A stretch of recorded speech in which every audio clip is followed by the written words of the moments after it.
Household dust does more than collect in corners, on TVs, on anything. A new study shows it can expose people to a wide range of potentially toxic chemicals.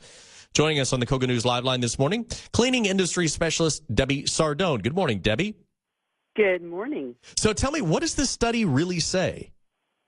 Well, there is a study that recently came out of Harvard University and the University of California, San Francisco, that household dust, when examined, found over 45 chemicals in 5 different classes, including carcinogenic chemicals.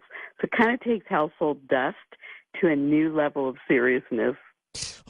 Do you any idea what kind of chemicals we're talking about?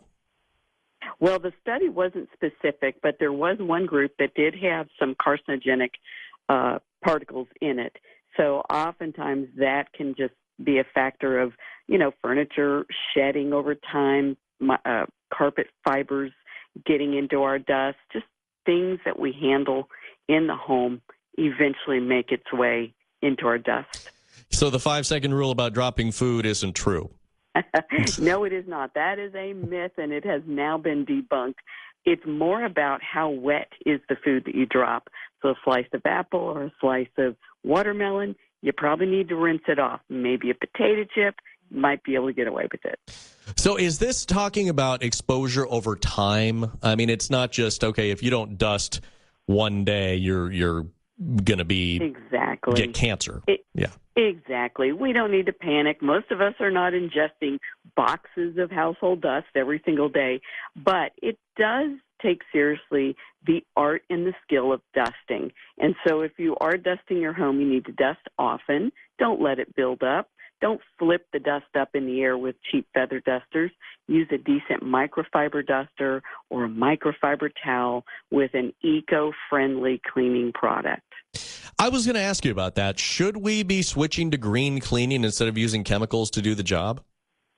We really should. We use way too many harsh chemicals to clean our home, and most of us are not following the directions on the bottle anyway, which requires like 10 minutes of dwell time.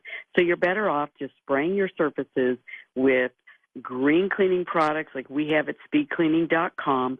They're safe around pets and babies, and you're not ingesting and inhaling those harsh chemicals as you clean your home. Yeah, you also mentioned feather dusters, and a lot of people use those. Are we just moving the dust around and just spreading it to other places? If you use them correctly, no. You literally should take a feather duster and gently move the dust in one direction. Just don't flip it back and forth, and then come to a complete stop, and then tap that duster on your ankle or on your shoe to drop the dust into the floor, which will be vacuumed up later. But just don't flip it around. That's where dusters got a bad reputation, is people flipping dust in the air. Never thought about that. There's also other things that you think about that you never get to dusting, like ceiling fans. Exactly. So when you are dusting a ceiling fan, climb up there and get above the dust.